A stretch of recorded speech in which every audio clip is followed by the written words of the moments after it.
People hate their jobs a lot of times in this country, and that's a powerful motivation to get started on the journey to financial independence. Scott Trench, real estate investor, best-selling author of Set for Life, and the former CEO of BiggerPockets, Scott built a multi-million-dollar portfolio and achieved financial independence by the time he was 27, all through frugality, house hacking, and smart investing. Frugality is extremely powerful, even if it sounds unappealing at first. It both increases the amount of capital you can accumulate in your personal portfolio, and it reduces the amount of wealth that your portfolio needs to generate for you to live off of. 7 years into being the CEO, you decided to step down. Now you're like a full-time creator. What was really happening there, and why did you decide to do that?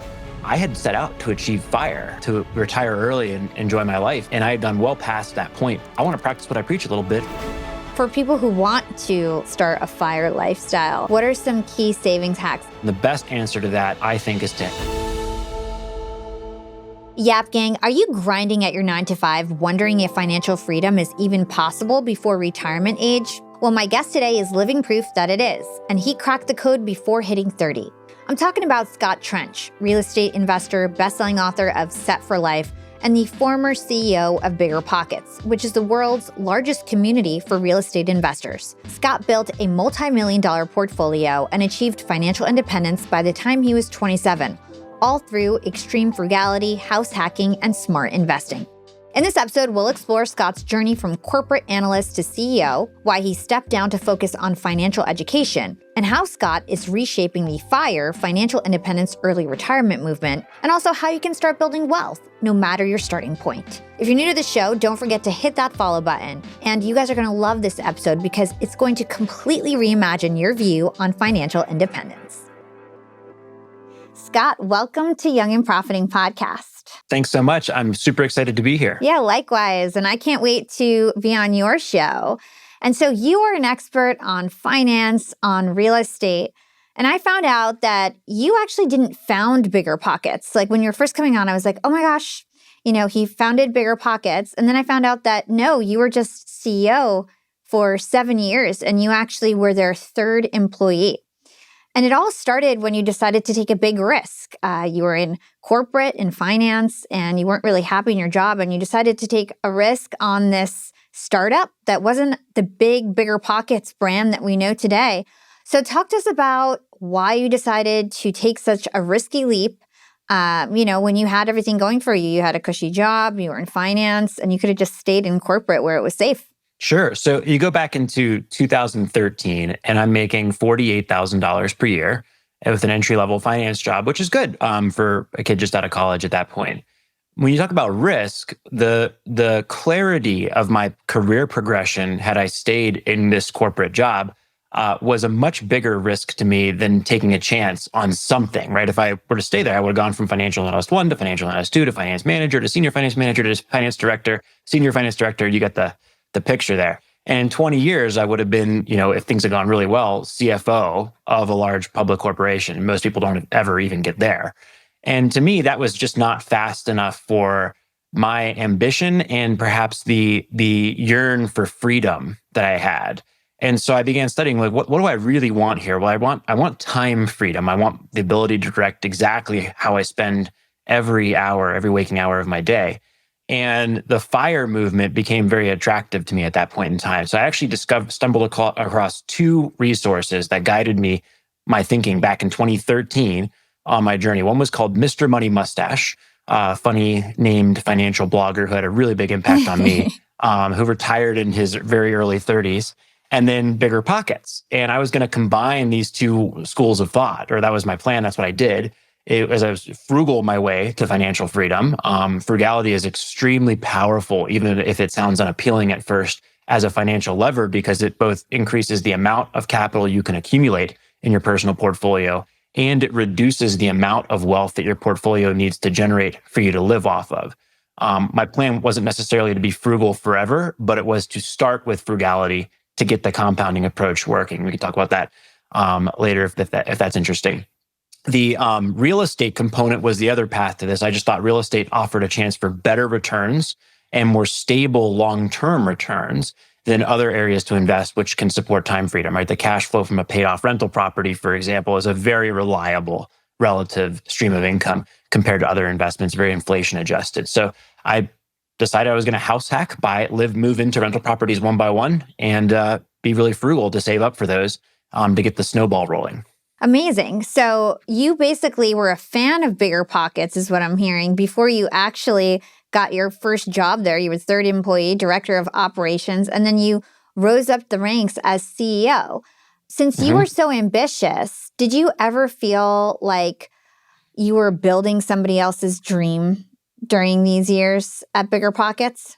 Yeah, it's funny with this ambition thing because yeah, sure. If you go and start your own business, you can always do better than even joining as an early employee. But BiggerPockets, when I joined, I was a fan of it. It was already changing. Like I already had the playbook. I knew that if I followed this, I wouldn't be a multi-millionaire, but I'd be really well off in 5, 7, 10 years. It was so obvious to me how special the company was and what BiggerPockets was doing for me and likely for other people that there was just I didn't even really put a analysis to it. It was like, obviously, I want to be a part of this company, this mission of what's going on over here. And so I just threw myself into it when I joined in 2014. And by 2017, I ended up leading the company as the founder stepped back. Yeah, that's amazing. And so I'm asking you all these questions because I'm starting to feel like entrepreneurship doesn't necessarily mean that you have to found a company. I feel like with the creator economy and more creators, I just feel like the lines are blurring in terms of like what it really means to be an entrepreneur. So for example, when I hear your story about being employee number 3, becoming CEO, scaling the company, I think of you as an entrepreneur in the context of BiggerPockets. I'm sure you're an entrepreneur probably in other ways, but I actually feel like you're an entrepreneur. Would you agree? I consider myself an entrepreneur at this point for sure. Yeah. I kind of have a different path around it, right? I didn't found a company, but I have other advantages too, right? Where being in a private equity backed business, I had 2 very powerful mentors, right? First was the founder, Josh, who I learned directly from for 3 years. And he taught me the concepts of growth hacking, of how to be scrappy, how to build up things. Another great mentor was a man named Mike Zawalski, who was the chairman of the board, very traditional private equity operating partner. And that's a very powerful playbook, right? There's another set of systems that one needs to scale a business, which include the ability to hire and fire, to actually manage, to actually deliver quality performance reviews, to put together a real strategy. What is a strategy? What does that look like? What does a real annual operating plan look like? These are things that don't make sense for a very small business with a handful of employees most of the time. It provides a great deal of inflexibility and can actually constrain growth, but they're absolutely essential to go into from a startup or a small business to something with significant revenue and significant market capitalization over time. So those kind of gave me a really unique toolkit that I think true entrepreneurs who found companies and retain 100% control will actually struggle to develop in some ways in a privileged way, because you can only get some of those lessons if you have a true boss with positional power over you. And of course, I continue to learn these lessons with our next partners at the Chernin Group with folks like Maureen Sullivan. And so getting those playbooks was very powerful. So I feel like I got a pretty cool playbook here of both the lessons from a classic founder and the traditional kind of corporate private equity playbook that I can merge, and be fun to see where that takes me in the next 30 years of my career. Yeah, it is a really cool background. So I'd love to kind of dig deeper on some of the things you just mentioned in terms of what your mentors taught you. So you mentioned the founder taught you how to growth hack, taught you to be scrappy. The motto at my company, like our team motto is we're all scrappy hustlers, right? So we love being scrappy. I'm scrappy. What were some of the scrappiest lessons that he taught you? I think it was just the rate of experimentation, right? It's a rapid application of the scientific method, and everyone terms it differently in terms of what they're doing. But it's how quickly can you get something out to market, test it in front of folks, and move on to the next thing. I mean, we tried so many things so quickly as individuals in those first couple of years at BiggerPockets. A podcast was one of those things, right? A YouTube channel was one of those things. What was that? What was that social media platform that came up that was like all audio that grew? Clubhouse? Yeah, that one. Yeah, Clubhouse. Like those types of things. You're just always trying experiments, and there's a high rate of failure, and they're shutting down. And that never ends. But the prioritization, I guess, shifted later. But yeah, that like it was those types of experiments that we're coming out with: artifacts, documents, and webinars. It was just an amazing rate of testing. Yeah, it's like lean into the, like wherever the audience was, you guys were kind of like leaning in, testing it. If it was good, sticking with it. If not, getting out. And missing so many times Yeah. too, right? It's like this thing, 9 out of 10 businesses fail. So you start 10 businesses, right? That's a big path of entrepreneurship, or getting things started in a small business. Yeah. So this is a pretty personal question, but I feel like it's important for the podcasters who are tuning in. You're employee number 3.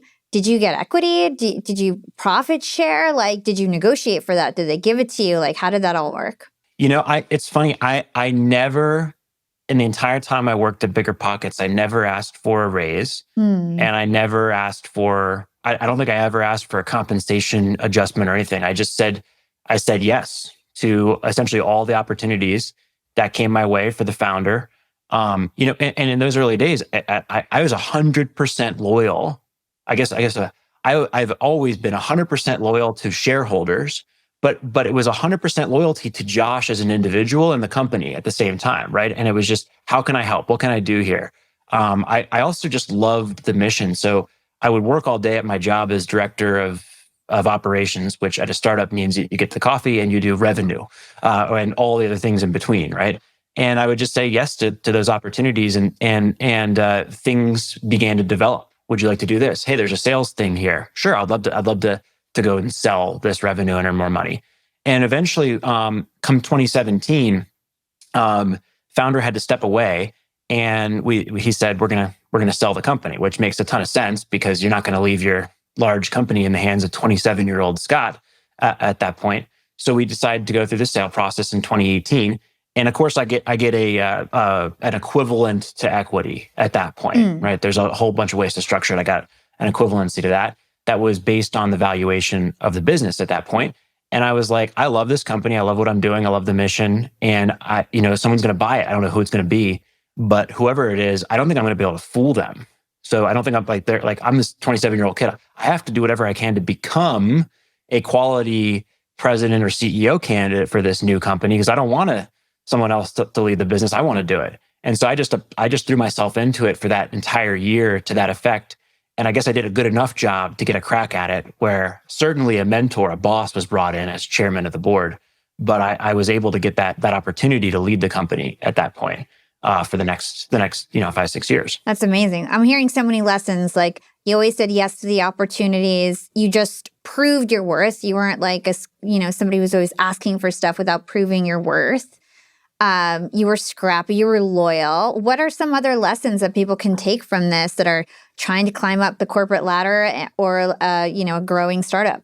I think there was, I think you must zoom out to what was the overall goal. It was financial. Like, I always had in the back of my mind, financial freedom was the overall goal. And then along the way, I kind of fell in love with the mission of the business. And so I think that underlying all of what you're hearing here was a very intentional goal setting and time management process that governed everything around this, right? So I've always been very intentional about, I have this little stupid journal that I do that's plans out my year. It has my big goal categories. It has the most important things I need to do for each quarter, the most important things I need to do for each week. And I'm looking at this thing constantly to update my plans for the coming week. And so that kept me on track this whole way, because during that whole process, I'm constantly thinking, okay, the goal is this. What is the thing that needs to happen this week that actually moves the needle towards that? And I think that scaled the whole way from being a very early employee at a tiny company to the CEO of a fairly large business. Because that's the job of CEOs. You apply yourself to the most important task. Then whenever that it becomes not the most important task, you delegate it or shed it and move on to the next item there. And that was really the underlying current that I think has been very powerful for me over the years. Yeah. So you took this role 29 years old, which is just so young to be CEO of a company. So help us understand, like, what was BiggerPockets like when you took it over? And then 7 years later, what was it like? Interesting. So in 2017, 2018, right? I'm having that same conversation in my head that I said, I want to lead this thing. How do I become this great CEO? I was also like, well, smart investors are going to come in. I don't know anything about this private equity space, but somebody smart is probably going to be the person who has enough money to buy this business. So they're going to go in and they're going to say, what do all these people do here? And I was like, well, I need to make sure that that's super clear. So I assigned everybody a metric. That was the way I organized the business. You're on this metric. You're on this number. You're on this number. You're on this number. I guess I think I was accidentally correct with that approach in 2018 in terms of organizing the business. And that was enough to kind of turbocharge, a couple of those things and put up a really great year in 2018 and add a lot of value, I think, to customers at the same time. By over the next 5 years, really that evolved into a strategy, right? Here is the market that we serve. The market is the retail real estate investor, this person with 1 to 10 properties. They're special because they dominate the rental real estate market. These are the people who own 90% of single family rentals. It's not BlackRock or Blackstone, right? It's not any of these major REITs. It's not institutional investors. They own apartments. They do not own a meaningful portion of the single family rentals, except in specific geographic areas that give headlines. These people are special because they go through a very particular journey. They spend several hundred hours learning about the real estate investing before they pull the trigger and buy what to them is the most meaningful financial or investment decision of their lives. It's often something that takes multiple times of their income. These are very frugal people. That's how they have money to invest in real estate. They do not want fancy things. They're not willing to take out their credit card and pay for things. But when it's time to buy property, major money changes hands. That's when an agent gets paid on both sides of the transaction. That's when a loan is originated or a property manager is hired or software system is set up. That's when an accountant or a lawyer is needed at that point in time. And so we got very crystal clear about this journey that our customers were going through, and that emerged. That I was both well positioned to do that and trained to do that over those next couple of years. And from there, that understanding of the market, the customer, the customer's journey, and the monetization points within that journey, I was able to organize the business according to those opportunities in the market. And then my work product was not so much around metrics or the specific work streams that were going on for the business, but I was able to organize the business in a way where all of the work output began to flow through my leadership team. So that was the big change, right? Is at first, and I think the right way to do it is when you're under even 20, 25 folks, it's really, there's a centralized strategy and you are driving a lot of those operations and everyone's in one team. You can have really one communication style. But as you get bigger, it really needs to flow through your leadership team. And then it needs to flow from that leadership team through to their directors and reports. And the work streams and the timelines get a little longer. You lose the scrappiness to some element, but you gain scale. There's many more advantages of being big than small in the end. Yeah. So how's that? Does that answer your question? It does. And I like what you're saying here because it's so true. When you're, a couple-year-old company, you're trying to prove product market fit, you don't really know who your audience is or what your product is, you can be scrappy fast. But then once you understand who your customer is and you have a real strategy, you've got to drop the scrappiness and have more strategy, and to your point, scale and kind of think things through and delegate, and you have more team leads and all of that good stuff. Well, help us understand the growth, though, of BiggerPockets over that 7 years. So you did all those things. You changed the strategy. You put in a real strategy, like you had mentioned, that was appropriate for a company of your size. Tell us where it was to how you scaled it. Sure. When I joined, we were doing less. I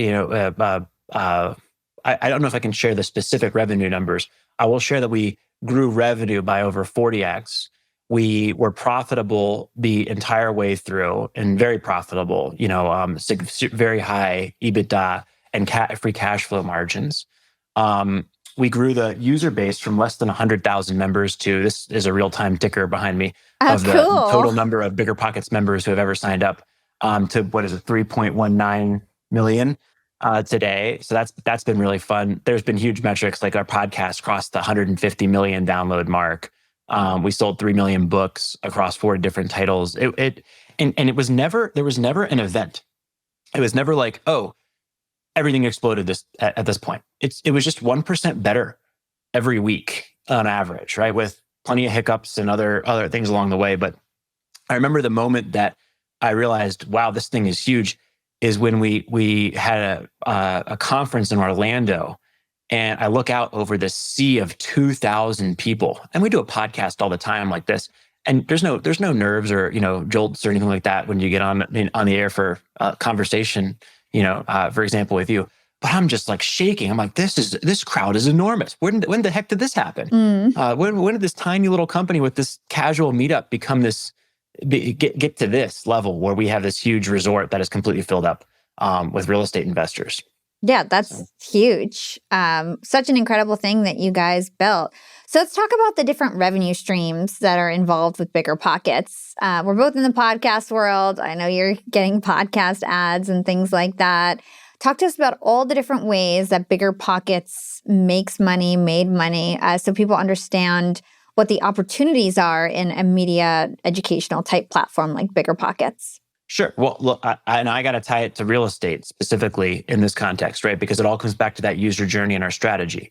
What does the customer need fundamentally to buy a rental property? Well, the real estate investor will spend several hundred hours educating themselves on buying a rental property before they purchase, as they should.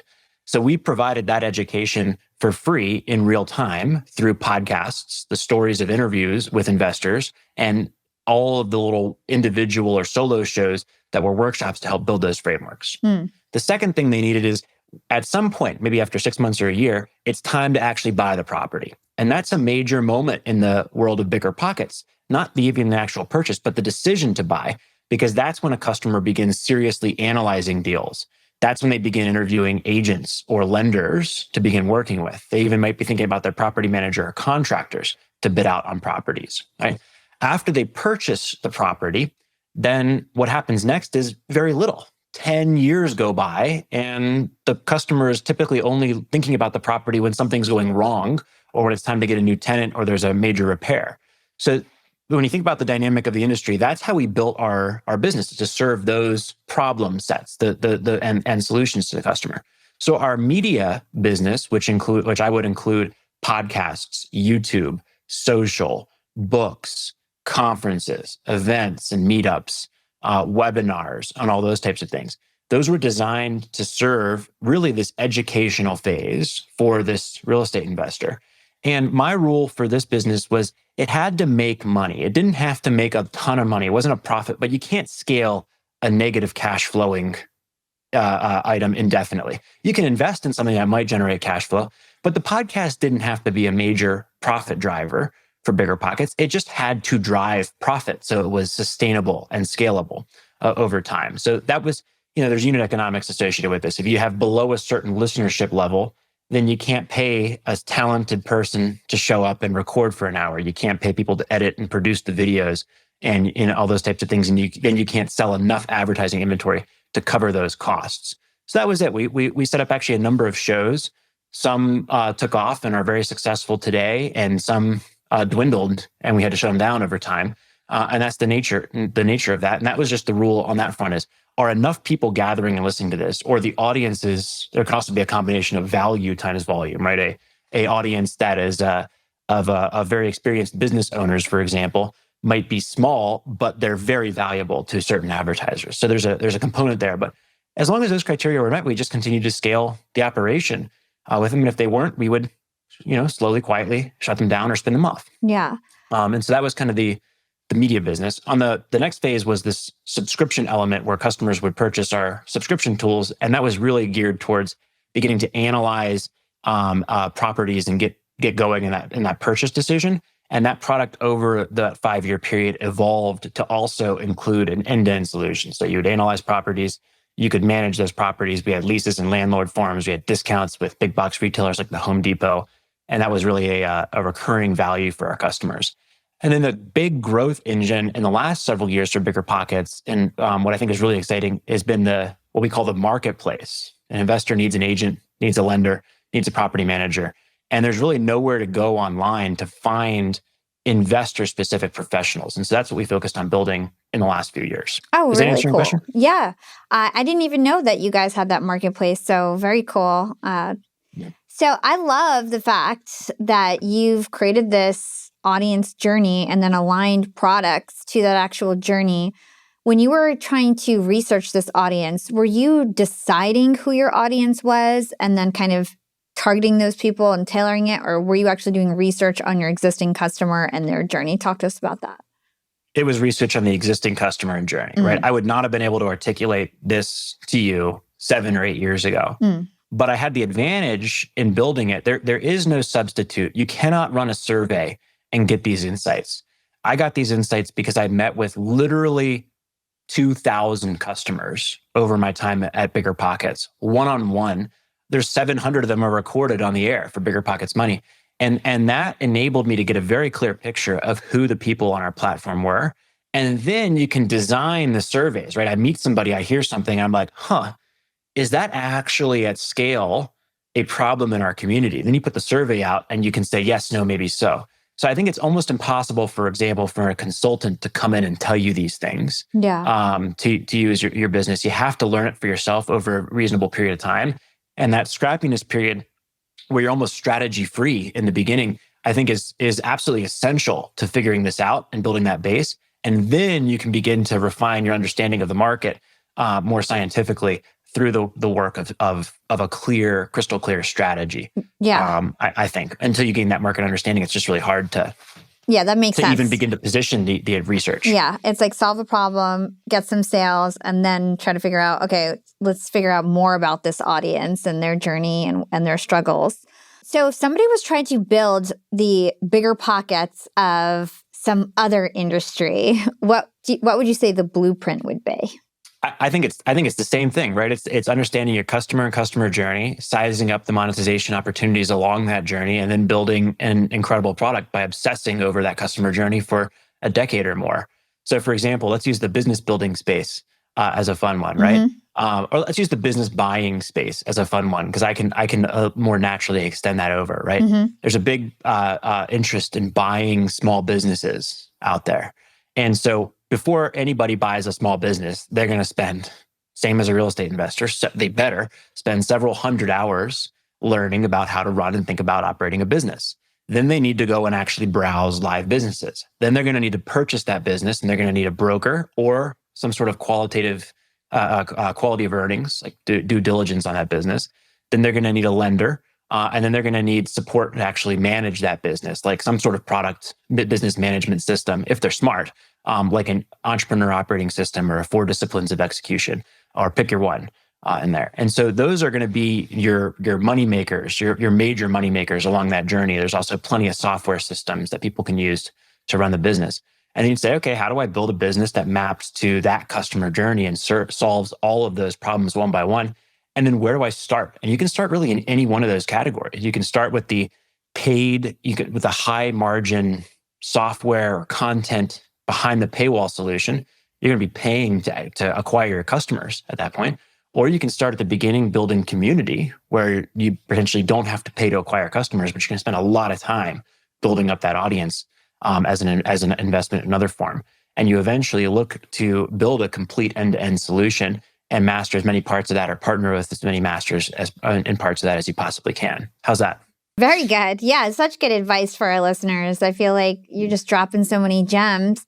So 7 years into being the CEO, you decided to step down. And now you're like a full-time creator. You've got BiggerPockets Money, I believe is the name of your show, right? And you're crushing it there. Talk to us about the decision of stepping down from CEO. What was really happening there and why did you decide to do that?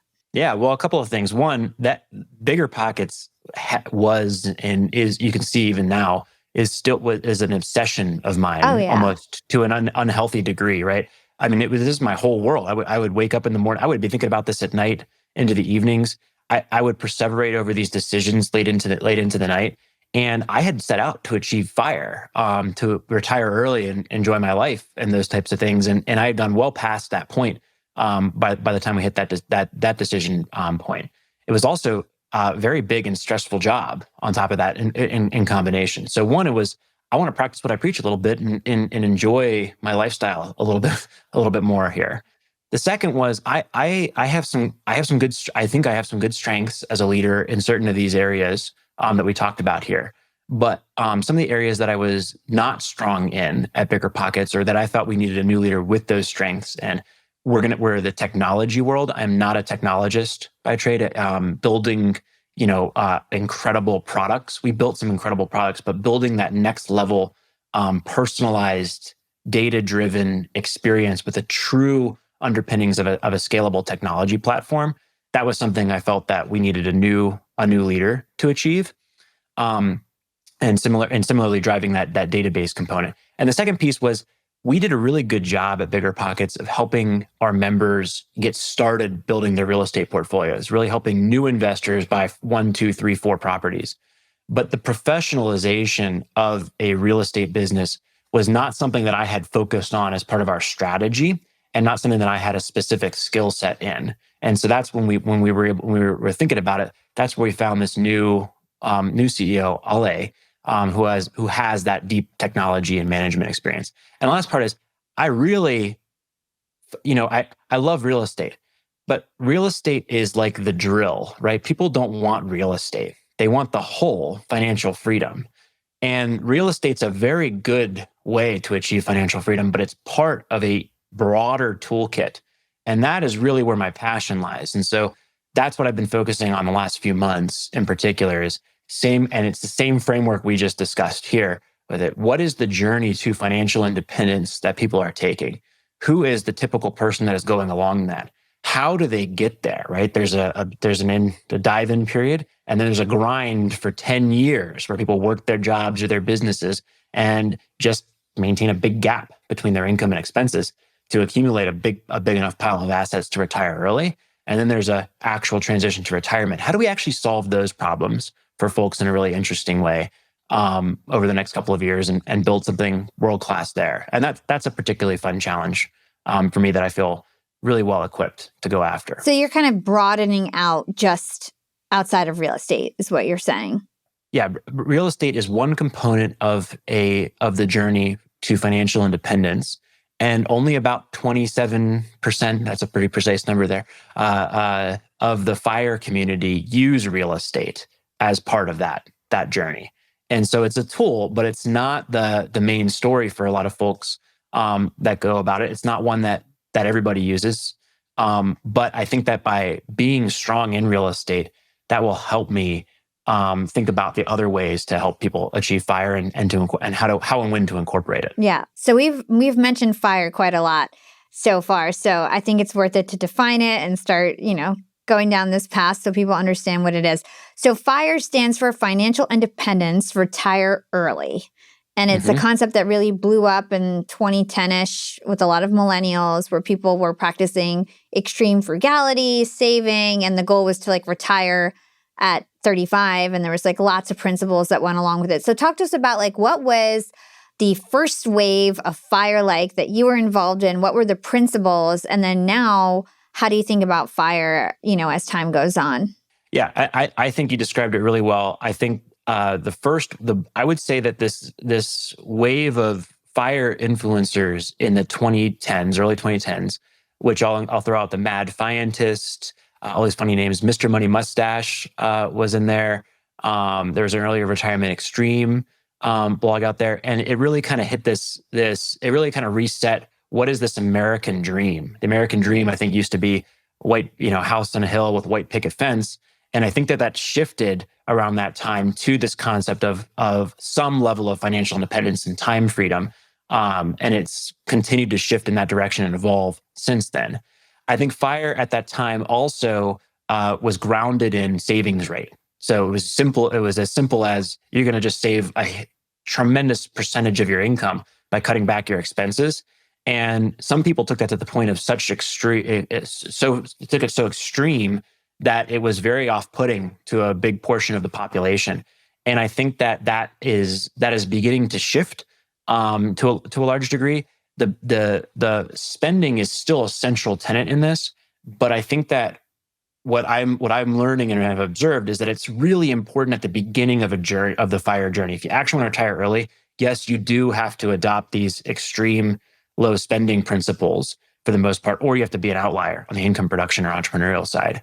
But you only have to do that for maybe 2, 3, 4 years to get on the other side of the capitalism snowball. And from there, your asset base begins to expand, and often your income opportunities begin to expand. So for example, I'm able to spend much more now than if I had spent at my, if I had saved 10% of my income starting in 2013, I would be spending much less today than I currently can, because I was able to amass a big asset base, turn that into large piles of passive income, turn that into opportunities like being able to take a lower paying, riskier job at a company like BiggerPockets, for example, and use that to explode my income and asset base, which now supports a very high standard of living. And I think people are starting to realize this phenomena of how by moving into a dumpy duplex house hack for a few years, you can begin to compound the amount of cash you can accumulate and deploy it to get on the other side. So all these other new acronyms like Chubby FIRE, right? A $2.5 to $5 million portfolio, or a Fat FIRE, 5 to 10 million or much greater portfolio are starting to come into play, where folks are like, no, I want to retire early. I don't want to spend this little, but I'm willing to put in a couple of years of grind in order to flip the script so I can do that for the rest of my life. And that was more appealing to me. And that's what I think I've been able to achieve. Yeah. So just for like the folks who are like really new to this, basically FIRE is saving a huge portion of your income, building up a nest egg so that you can like pull, I think it was like 4% out is what they always recommend, pull 4% out of your nest egg per year so that you can live passively on it when you retire. Yeah. What is FIRE? It's when you have enough passive cash flow from your asset base to cover your standard of living, most commonly defined as a $2.5 million portfolio distributing $100,000 at the 4% rule. Like you said, 4% of the portfolio per year. Yeah. And now you suggest flow-based financial independence. Can you talk to us about that? Well, I didn't suggest that one. That was we talked about that in a recent podcast. Okay, That's great research from you on there. But a friend of mine put into ChatGPT a new concept where he was going to cash flow. His portfolio was going to cash flow enough. So the FIRE community, the last thing it needs is more acronyms. Flow is not a real acronym, Jim. I don't know where you're going with that. But yes, there's a concept I think that's emerging in the space of people don't actually do this, right? I spent a lot of time talking about FIRE and how you can build a $2.5 million portfolio and withdraw 4% a year. But the research shows that nobody does this. Traditional retirees do not actually they cannot bring themselves to sell off a portion of their stock market index funds, for example, or stock holdings, sell the principal and use it to fund consumption. People just can't mentally do this. It's a very a key problem in financial planning. I can't do this personally, and I spent my whole career studying this. That's one of the reasons why I like real estate, is because it generates cash flow. And for some reason, cash flow hits different. When my rental properties are spitting off a lot more cash flow than a good lifestyle costs for me, that's something that's very comfortable and something that I really can just enjoy my time. And I can spend 3 days doing nothing here and 2 days on the podcast and feel comfortable with that in a way I wouldn't if I had a traditional stock bond portfolio. Yeah. So that's a really interesting problem that I'm trying to explore in this space. And I think I'm annoying people as I share this problem, because it is, you spend 15 years trying to build a portfolio where you can distribute at 4%. And then you learn that you can't bring yourself to do it in the end, or most people can't. What does that say about the FIRE community and the goal that we've set for ourselves in this space? Yeah, so interesting. So I know you were mentioning that like things are evolving. You mentioned Fat FIRE. I actually have a quick FIRE, pun intended, segment on the hybrid FIRE models that are out there. So I want you to talk to me. First of all, do you agree with the definition that I got? I'm obviously not an expert. This is a definition I researched. Would you recommend it? Are there any key considerations or drawbacks? Okay. So the first one is coast fire. Save aggressively early on so your retirement accounts can grow without additional contributions, allowing you to coast into retirement. Yeah, Coast Fire is a young person's acronym, right? It's for someone in their 20s or 30s for the most part. I mean, yes, it can apply to everybody, but it just says, use the rule of 72 and you compound money, you double money a couple times. You need a surprisingly small amount of money to set yourself up for traditional retirement. So that could be like 300 grand for a 25, a 30-year-old basically. And it could be 150 grand for someone who's 23 to achieve a $2.5 million portfolio, give or take, if you assume anything close to historical rates of return. So I think that it's a great, I think that for some people, when you get started on the FIRE journey and you're like I was, so one thing I didn't tell you is the company I worked for at the beginning of my journey was rated the worst company to work for in the United States of America at that time. So that was a huge advantage for me, right? That's a really powerful motivator to retire early. And people hate their jobs a lot of times in this country. And that's a powerful motivation to get started on the journey to financial independence, powerful enough to get people to spend very little for a chunk of time. But almost nobody who has a high savings rate is stuck in that terrible environment for long periods of time, 5, 10, 20 years. You amass $1 million in assets or several $100,000 in assets, and you're working a job you absolutely hate that also doesn't pay well. Something's wrong, and that's a you problem. You can fix that at that point in time. And so Coast Fire, I think, is a response to that dynamic, right? I got started because I hated my job. Now I'm worth $300,000, $500,000, $600,000, and I'll retire on time just fine. Why am I grinding it out? I like my job now. My circumstances have changed. Maybe I can take my foot off the gas a little bit and give myself permission. And I think that's what Coast Fire is a response to. Very cool. Wow, you really know a lot about the FIRE community. Barista Fire. So reach partial financial independence, then take on a part-time or low-stress work to cover living expenses while enjoying more freedom. Yeah, that's something that, sounds so great. It's something I'm not wired for, but a certain type of person absolutely can.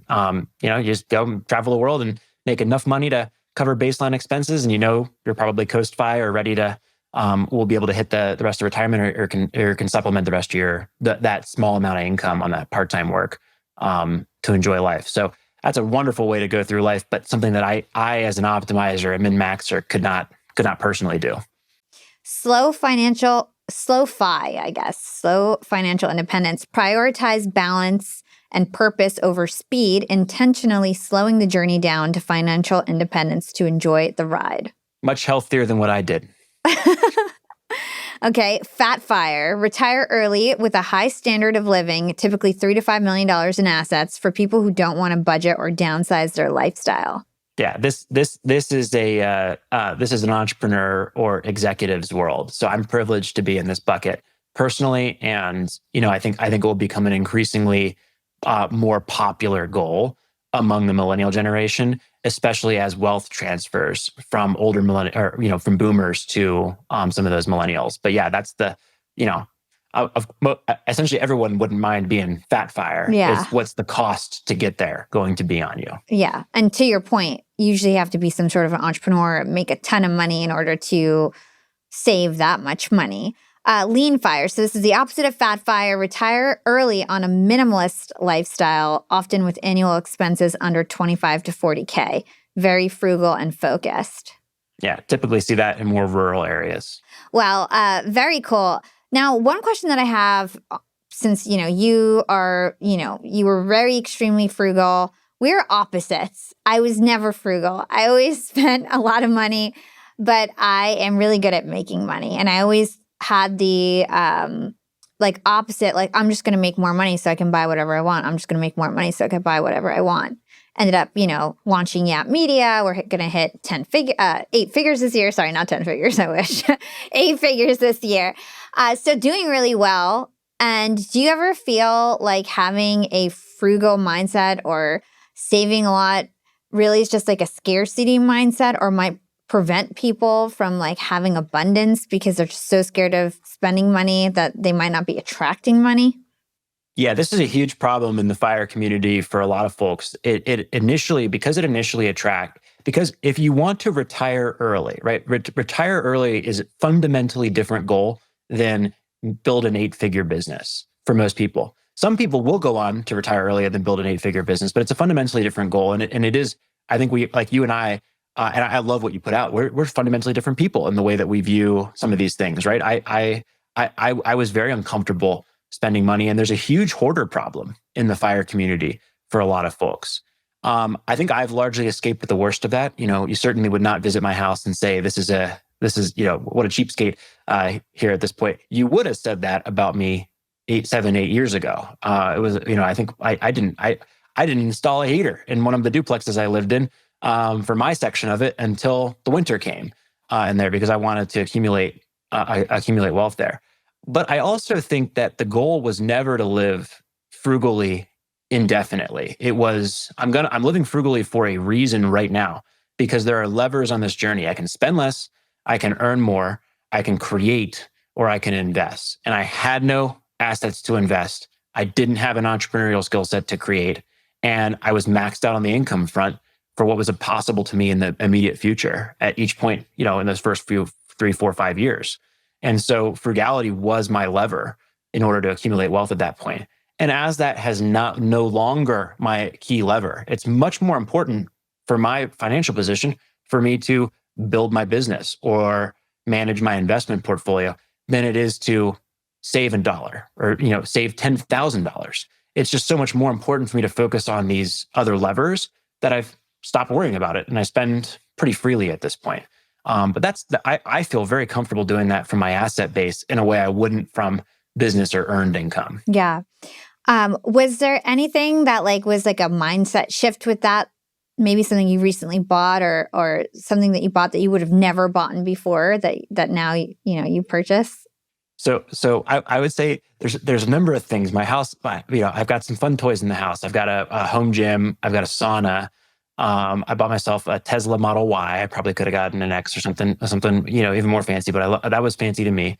The one thing that I feel like, wow, this is ridiculous. Like how far have I come on this journey? Who is this guy? Is when I drive my golf cart around to the pool, or take my daughter to the playground, or around the neighborhood to the coffee shop in our little golf cart. That one, for whatever reason, makes me feel particularly like, wow, I made it. Driving around in the golf cart, that's so cute. Yeah. And being able to spend daytime with your daughter, though, especially, right? Yeah, I mean, it's just wonderful to be able to do like daytime with my daughter, and then playing tennis during the day with my wife, or going on a walk or hike. This winter, I'm excited to go skiing many work days, right? I drop kiddos off at daycare, go up to the mountains, ski, come back. That's going to be a really exciting thing for me as well. So that time freedom is absolutely a piece of it. Yeah.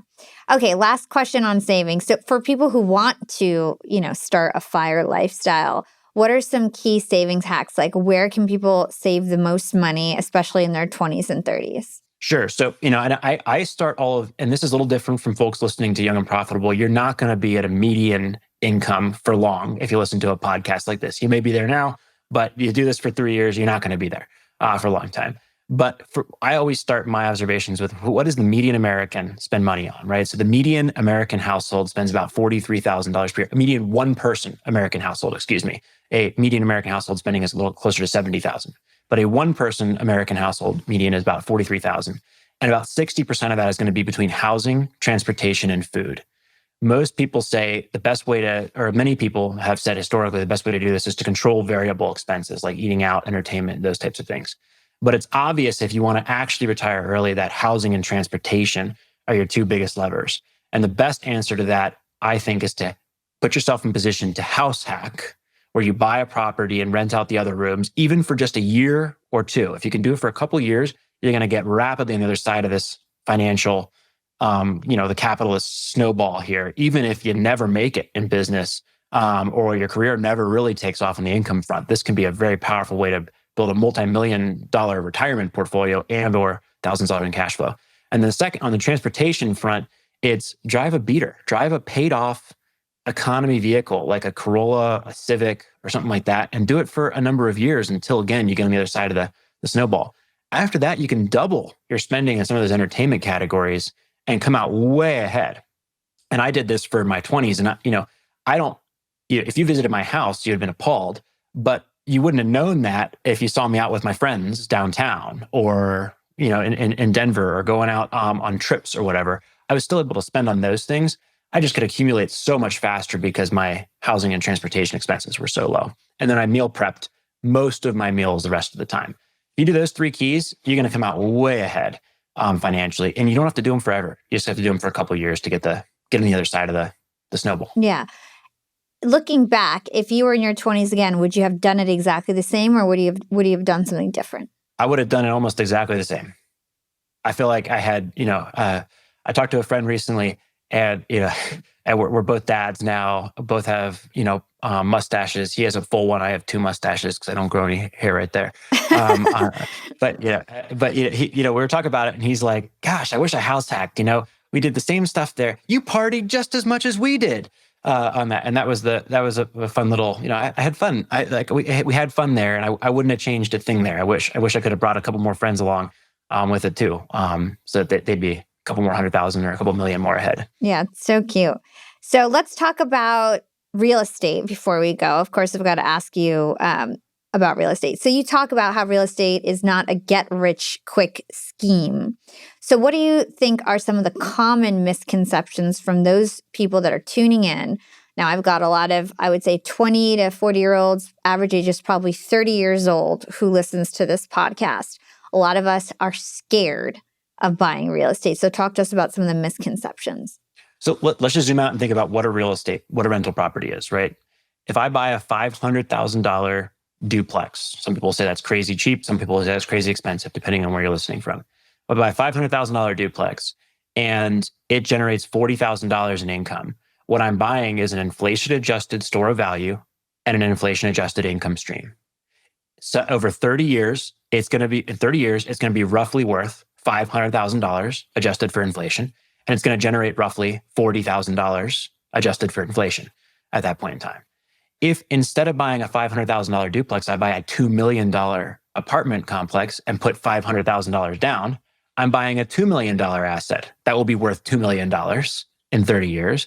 And how do I scale it up? 40 times 4, $160,000 income stream adjusted for inflation. So that's, I think, the starting premise. You might do a little better if you're buying in an area you think is going to grow over a long period of time. You might outpace it by 1 or 2 percentage points adjusting for inflation. So that's the game here, right? Real estate's great because now, with portions of my portfolio paid off, I have a very high probability, if I don't screw things up, of having an inflation-adjusted income stream that much more than covers my expenses for the rest of my life. It's not a very good way to get rich quick. If you want to get rich quick, buy a business or build a business, or advance your career, become the best in the world at whatever you're doing. But then you can take that money and put it into something like real estate. You're going to generate cash flow. You can achieve real estate outcomes with a stock bond portfolio or REITs, or these other types of things. But I like to have the complete control that comes with real estate. And I do think you can accelerate what I just discussed by a couple percentage points if you buy right. In certain of these cases, you understand what you're doing. You keep your properties fully occupied and well maintained, and you bother to invest in those mental models. So I think that's the core component. And then, of course, at the beginning of a journey, what real estate really is powerful for is the leverage component, right? All those returns are amplified because of that leverage. So that by buying 4 times the property instead of buying a paid off property, if I get 3% appreciation, I'm going to actually get a 12% yield on my equity component. I'm going to be paying down the mortgage at the same time, and I'm going to be harvesting any cash flow that comes out of the property. But again, it's not going to produce a 30 or 40% compounding annual return like you can get in business. But it can do better than the stock market, especially with leverage. And at the end of your journey, you may find it easier to spend cash flow like I do from the portfolio compared to other alternatives. So I think those are the cases for investing in real estate. And then the last point I'll make is if you're a median income earning American or upper middle class American, you want to jumpstart your wealth creation, you're going to find it really hard to do entrepreneurship or really make significant side income. The best part of your day is spent on your work for the most part. And housing is one of those few levers that can really amplify this journey. And 2 great tools are going to be the house hack, where you move into a duplex or whatever and have your rent subsidized portion of the mortgage, or the live-in flip. If you want something a little nicer, for example, you can move into a property, fix it up, and let's say you buy a $600,000 house that needs a lot of work in Metro Denver, for example. You put in $100,000 of work over the weekends and evenings, and 2 years later, you sell it for $1 million. Well, that $300,000 gain, if you're married, is tax-free. And that can absolutely turbocharge your journey. Imagine doing that 2, 3, 4 times. That can complete the play without ever having to start a business towards a traditional retirement or financial independence journey. So those are kind of the big pieces of the real estate journey, is how it impacts the spending on the largest bucket of expense, which is housing for the average American, and then how it can be both a leveraged wealth builder or a stable income stream and store of value. So you mentioned the house hack. So do you believe that your first investment should be a house that you live in and also try to monetize? Or do you feel like you should rent and then buy it? Like, what do you think the first play should be for real estate for everyone? And great, let's make sure we're talking about who we're talking about here, right? You should not invest in duplexes. That would be silly, right? Because you'd have to pay the price of several hundred hours of learning about real estate investing, which would take you away from your 8-figure business. That'd be an extraordinarily expensive sideshow for you. Yeah. Right. But for 23-year-old Scott, who's making $20 an hour, $23 an hour, spending 250 to 500 hours learning about real estate is a very good ROI for me at that point in time. And I'm developing that skill set. Absolutely, I should be moving into my first property. I get better financing. I can use a lower down payment. I'm taking way less risk because I'm right there. I can fix things up. I'm not at no more risk than any of the 80 million homeowners in this country who have bought a primary residence. I'm actually at less risk because I have at least a chance of getting income from a tenant in that property. And I get to know the area that I'm living in. And for the rest of my life, I don't have to pay that price again. I know that area. I know that property. I know the properties like it. I know how to value them, and I can drive excellent returns at that point. So real estate is a really, really active real estate investment. It's a really, really powerful tool for this median or maybe even upper middle class income earner who wants to get ahead. It is a very unpopular tool, and you're going to see doctors and lawyers and dentists and entrepreneurs lose their shirts if they try to actively invest in real estate with anything close to max leverage, if they're not, because they can't justify paying that price and taking that away from their business for most cases. So does that answer your question? Yeah. So let's talk to entrepreneurs who are listening to this show, probably high income earners. Where should they start? I think an entrepreneur should be a passive investor. So if you're saying, hey, what should you do with your money here? I would be shocked if you're doing anything other than building a pretty conservative investment portfolio with stocks and bonds and maybe a small allocation to REITs. And everything else allows you to spend 100% of your time building your business and serving your audience, which is your highest and best use. I'd be absolutely shocked if and I would imagine you have a very large cash or liquidity position on top of that, which synergizes well with entrepreneurship. So that's what most entrepreneurs should do. If you have a bug for real estate investing, then you can consider passive investing. So this is for people who are passionate about reviewing deals. And, a lot of entrepreneurs consider themselves angel investors or want to get involved in other things. A great outlet for that is to look at pitch decks for syndication offerings in the real estate space. So someone's buying an apartment complex or building a ground up development, whether it's single family or whatever. Start looking at those. That's going to take time, but some people really enjoy that. And there's a great outlet for that at BiggerPockets. We have a platform called Passive Pockets where it's just one deal after another. And, we provide an opinion. Yes, no, maybe so. On that one, here's what I like about it. Don't love that area. Don't love that developer. They don't have their numbers straight. That kind of stuff. And you get reps on that. You'll make reasonable decisions over time. But I would do that if you love it and are interested in it and want some diversification. Yeah. What if you got a small business that makes $500,000 a year? I'll even go a little smaller than that for a second. You go back to Mark Cuban is a great example of this, right? He is a house hacker. He did exactly what I did with these duplexes. He bought a house and rented out the other bedrooms. And he kept his expenses absurdly low, which allowed him to dive into entrepreneurship much sooner, right? That allowed him to feel comfortable with that dynamic. So if you're really serious about going into business, getting your expenses super low so that you have all this runway and all this time to begin getting your business off the ground can be very powerful. And that's a great use case for house hacking or buying a business, right? I'd be surprised. I mean, Mark Cuban, I don't know what he invests in now, but I'd be surprised if he was buying duplexes. wouldn't be surprised if he had some allocation to real estate in a general sense as a result of his training wheels in his duplex, all those years ago getting started. But I think you'll find a surprising number of self-made, very wealthy people actually did something like having a bunch of roommates or even buying a property and letting out a few of them to make a little bit of cash flow to free them up to actually spend the rest of their time not working a job, but working on their business. Yeah. Well, you're absolutely right. I have not bought anything yet because a lot of the times, historically, anytime I had a lot of money, I'd use it to grow my business, grow my brand, grow my podcast. But now, I'm sitting on a lot of cash. And even today, I'm actually, after all my interviews are done, I'm going condo shopping, and I'm thinking about buying 2 condos in one building, one to live in, one to have my studio, like a podcast studio in the same building. Thoughts on that? Do you feel like it's stupid to buy condos that you live in and use for work? I live in a nice house, and the house specifically has the toys that I told you about. Yeah. And it specifically has this bedroom, which was perfect for an office and a podcasting studio. And it's not an investment. This is why I worked to generate this wealth. Yeah. Is so that I could spend it and live a fire lifestyle the way I wanted to. And I think that you should buy exactly, at this point in your life, you should buy exactly where you want to live.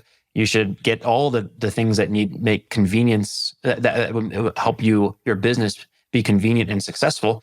And that's a great use of funds with it. So you think it's better than renting?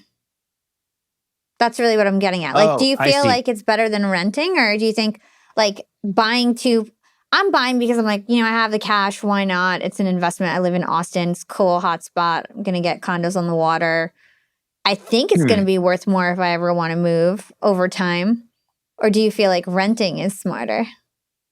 Interesting. I would say that in your situation, it probably doesn't matter too much. And it will depend, in your case, less on the actual financial model and more on if you rented it, would your landlord be cool with you actually making this other property into a podcast studio and decorating it the way you want? Yeah. You buying it and having that flexibility may completely overwhelm any other math on the buy versus rent decision.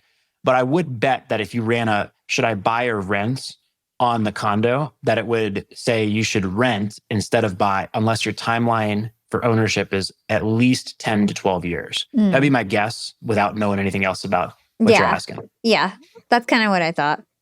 I still might buy it.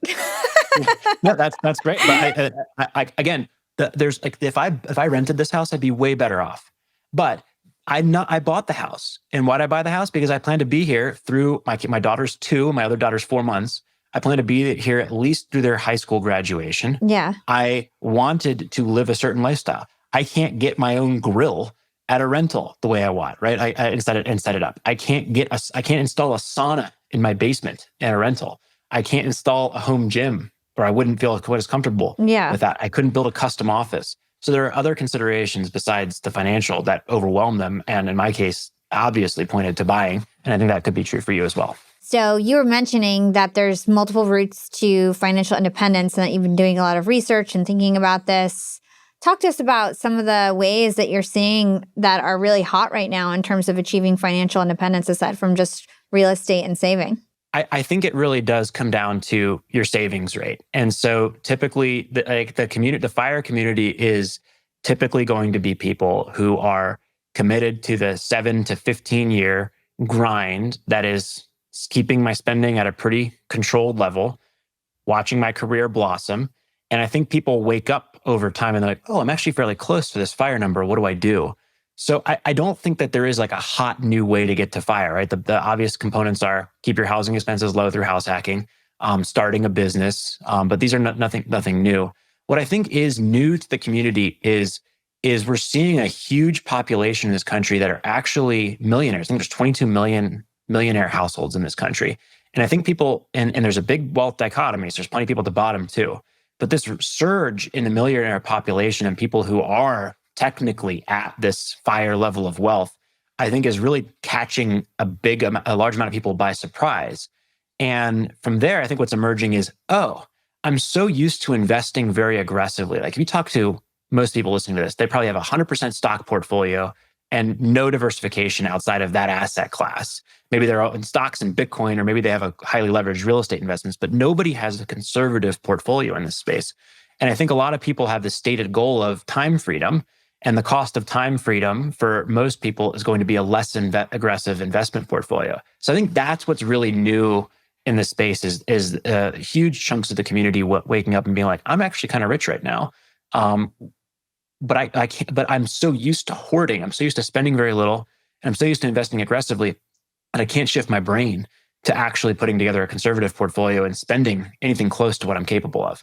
And that's a really interesting problem. It's not what anyone would have expected. It's a very first world problem, but that's the fun one that I think is actually new. So when you say conservative portfolio, you mean like taking out your stocks and making it liquid so that you can spend your money? Like what are you saying exactly? Well, for example, retirement planning research typically uses an example of a 60-40 stock bond portfolio. Do you own any bonds? No. Neither does anybody else, right? I poll our community, third of which say that they're at their FIRE number. 90% of them own no bonds. Almost none have anything close to a traditional allocation. That makes perfect sense. Bond yields are so low, but that's in conflict with this perception of I'm like to actually spend money from a portfolio, you have to build a portfolio that is capable of supporting those distributions. And that involves moving from aggressive allocation to more conservative allocations. And that's a problem people have, right? It'll be very difficult for everyone in the community. It may be very difficult for you as well whenever you decide to shift to a more conservative portfolio, like because you're so used to too slow growth, right? That's right. That's the problem. We'd rather be risky than have such slow growth. I would never do that. I'd never put my money in bonds. I don't think. Well, that great, but your goal is not FIRE, right? But for people who say my goal is to spend Tuesday on my mountain bike at age 35 instead of in the office, to do that, you must have you cannot do that with a all stock portfolio unless you're so rich that it doesn't matter. You can withdraw 2% a year or whatever. And the problem is obviated because you're so far past what you need to spend. You have to, at some point, that's the difference between a $2.5 million portfolio and a $5 million portfolio, for example, for someone who wants to spend $100,000 a year, right?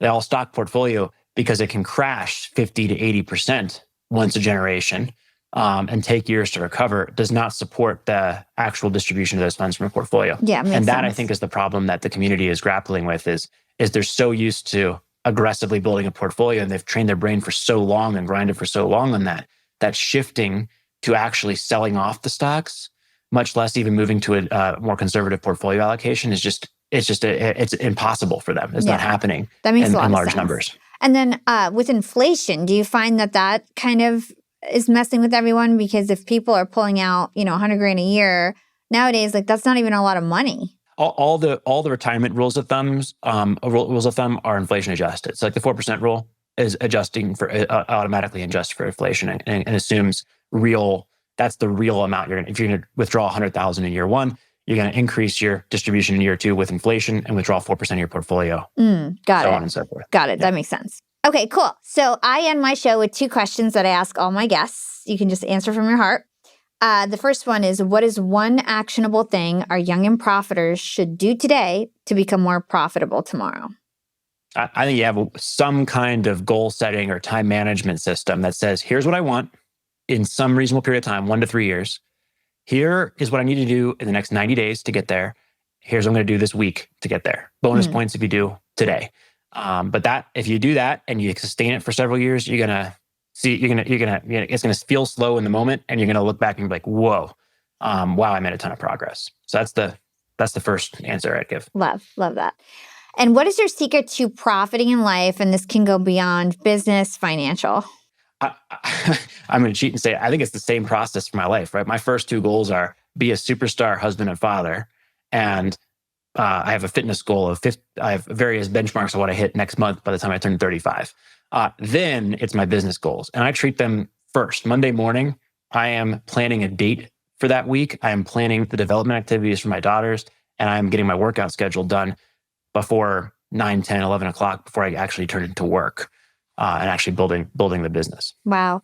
What advice do you have for all the young entrepreneurs, young people listening out there that want the same kind of freedom that you have in your life right now? The wealth creation journey, if you're not already earning a huge income, begins with frugality. Don't live a life of frugality where you're just miserly the whole time. But if you never actually dial it back and get started, you may find it very hard to get on the other side of the equation and actually have the opportunities to build wealth. With an example, if you spend $50,000 and make 55, it's going to take you 9 years to save 1 year of spending, right? You're never going to feel comfortable taking a $30,000 a year job, for example, that could be at a startup that could be worth millions one day.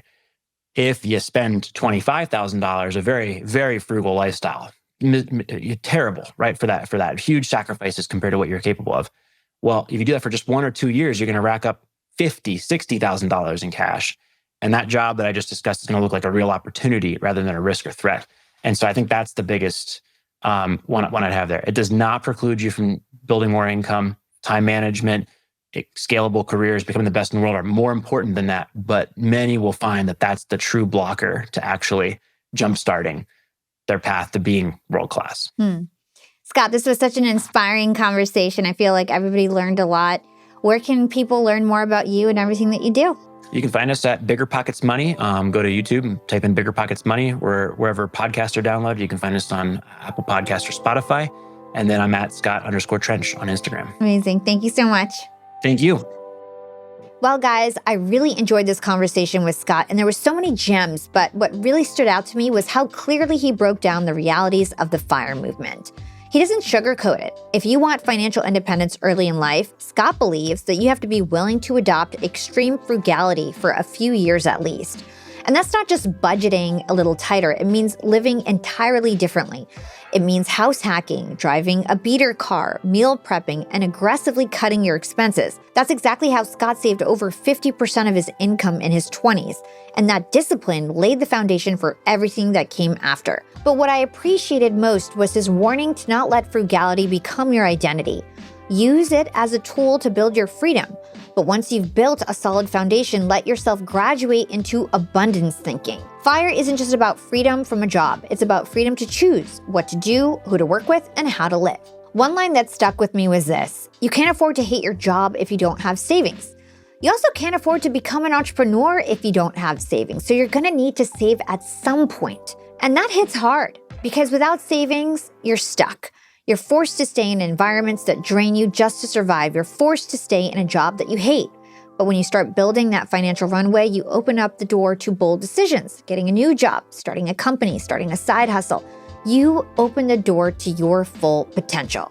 Yeah, fam, that's it for today. If you guys enjoyed this episode, make sure you drop us a review on Apple Podcasts, Spotify, wherever you listen to the show. If you guys want to check out all of our videos, you can find them on YouTube. Our YouTube channel is growing really fast.